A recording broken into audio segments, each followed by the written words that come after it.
Thank you, Chairwoman Lee, for hosting this important hearing, and to the witnesses for taking time to be here.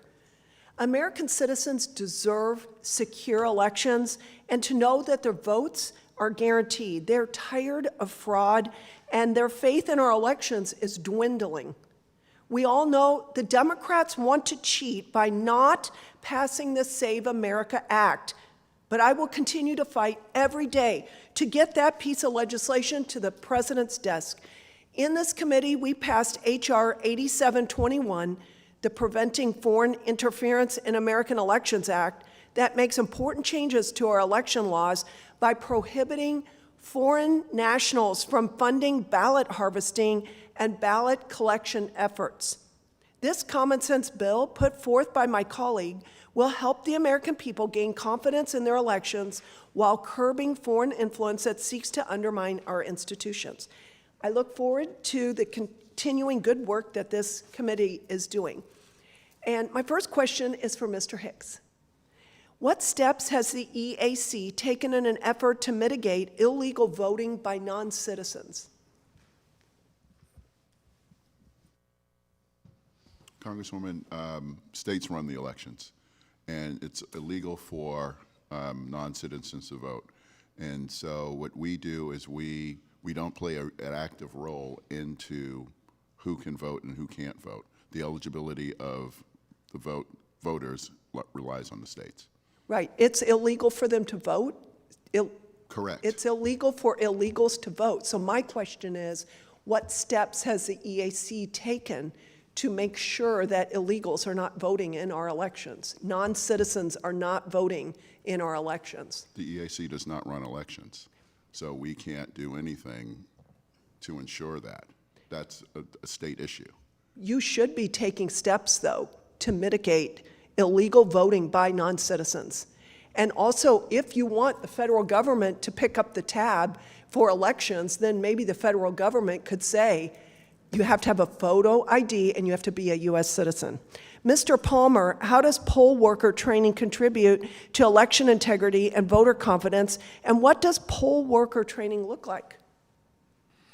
Poll worker training is, that is the front lines of helping voters cast the ballot. And so that poll worker training is imperative. And what it really means is officials at the county office, and as well as other poll workers who are long-term, have served a long time, they provide guidance in the different missions that take place inside a polling place. If it's confirming the identity of someone, if it's getting them the right ballot, making sure that there's calm and no chaos in a polling place, that's the importance of a poll worker.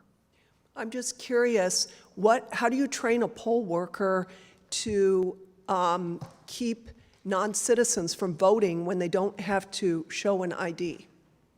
Well, poll workers, they're going to follow the rules of the jurisdiction. It's up to us as the policymakers, it's up to the Congress to set the rules, the state legislature set the rules of the eligibility of who's going to be casting a ballot. We expect the poll workers to follow the instruction of the legislature. And so in some ways, I don't want to put that onus on them. They'll follow the rules and procedures that's provided to them. Which is why it's so important that we pass the Save America Act. Ms. McCormick, as jurisdictions modernize their elections, what steps can they take to proactively ensure the security of their systems? Thank you for the question, Congressman Miller. There are a number of things that election officials can do. First thing that they can do is a rigorous testing of the election equipment, both before, during, and after an election. They can also engage in stringent auditing practices. All states now require the elections to be audited, and we now have 98% of the country using paper ballots. So the best way to do that is to do an hand examination of the ballots to make sure that they match the results. I agree with you that we have a crisis in election confidence right now, and we need to be able to assure our voters that our election outcomes are accurate, they are fair, they are secure. Part of that is to allow observers into the polling places to be as transparent as possible, and that are some things that election officials can do to strengthen the security and the transparency of our elections. And I have to say, across the country, Democrats and Republicans want election integrity. They want the